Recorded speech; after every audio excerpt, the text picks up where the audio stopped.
अटल सेतूंचं लोकार्पण करण्यात आलं, परंतु त्यावेळी अटलजींचा फोटो कुठे होता? आताही अयोध्येमध्ये राम मंदिराचं उद्घाटन केलं जाणार आहे, परंतु या राम मंदिरात तरी रामाची मूर्ती असेल तरी का नाही, अशी चिंता आता मला वाटते. असं कुणी आणि का म्हटलंय पाहूया. उद्धव ठाकरे यांनी आज पत्रकार परिषद घेतली. या पत्रकार परिषदेमध्ये बोलताना उद्धव ठाकरे म्हणाले की 22 जानेवारीला नाशिकच्या काळाराम मंदिरात जाणार, गोदातेरी आरती करणार, 23 जानेवारीला नाशिकमध्ये सभा होणार, राम मंदिराच्या उद्घाटन सोहळ्यासाठी राष्ट्रपतींना बोलवा, काळाराम मंदिरात येण्यासाठी राष्ट्रपतींना आमंत्रण देणार, राम मंदिर व्हावं ही माझी पण इच्छा, मी कडवट हिंदुत्ववादी आहे, राम मंदिरासाठी शिवसेनेचे योगदान सर्वांना माहिती आहे, 22 जानेवारीला दिवाळी साजरी करण्यास माझी हरकत नाही, पण दिवाळं निघालं तर त्यावर सुद्धा चर्चा करायला हवी. अयोध्येला मी 2 वेळा गेलोय. मी अयोध्येत शिवजन्मभूमीची माती घेऊन गेलो होतो. कारसेवक नसते तर अयोध्येमध्ये राम मंदिर उभं राहिलंच नसतं. मी माती घेऊन गेल्यानंतर वर्षभरात कोर्टाचा निकाल सुद्धा लागला. अटल सेतूचं लोकार्पण केलं, पण अटलजींचा फोटो कुठं होता? अयोध्येतील राम मंदिरात रामाची मूर्ती असेल ना? मला चिंता. झेंडे लावायला अनेक जण येतात, मात्र लढायला कोणीच येत नाही. माझ्या मनात येईल तेव्हा मी अयोध्येला जाणार, असं उद्धव ठाकरे म्हणाले. पण त्याच्यात अटलजींचा फोटो कुठे होता?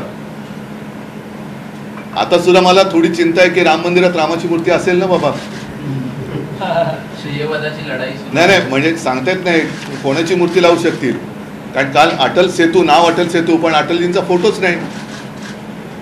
त्याच्यामुळे राम मंदिराचं निर्माण करताना निदान एवढी कृपा करा की त्या मंदिरात स्वतःची नव्हे तर प्रभू रामचंद्राची मूर्ती लावा. बघा, मी काही पंडित नाही आहे, मी कडवट हिंदू आहे, कडवट हिंदुत्ववादी आहे, आणि राम मंदिर व्हावं ही इच्छा या लाखो करोडो हिंदूंची आहे, तशीच माझी पण आहे. त्याच्याबद्दल शिवसेनेचं योगदान म्हणा, हिंदू हृदय सम्राट शिवसेना प्रमुखांनी त्यावेळेला घेतलेली एक भूमिका म्हणा, ही जनतेला माहिती आहे. आणि म्हणून मला असं वाटतं की आता यातले जे काही शास्त्रानुसार काही मुद्दे आहेत ते मला माहिती नाही, त्याच्यावर मी बोलू नये, कारण काही जणांना सवय असते की माहिती नसलं तरी ठोकून बोलायचं. तसा त्यातला मी नाही आहे. जर शंकराचार्याने काही त्याच्यामध्ये शास्त्राप्रमाणे मुद्दे उपस्थित केले असतील तर ते तिथल्या न्यासाने आणि त्यांनी ते पाहावे.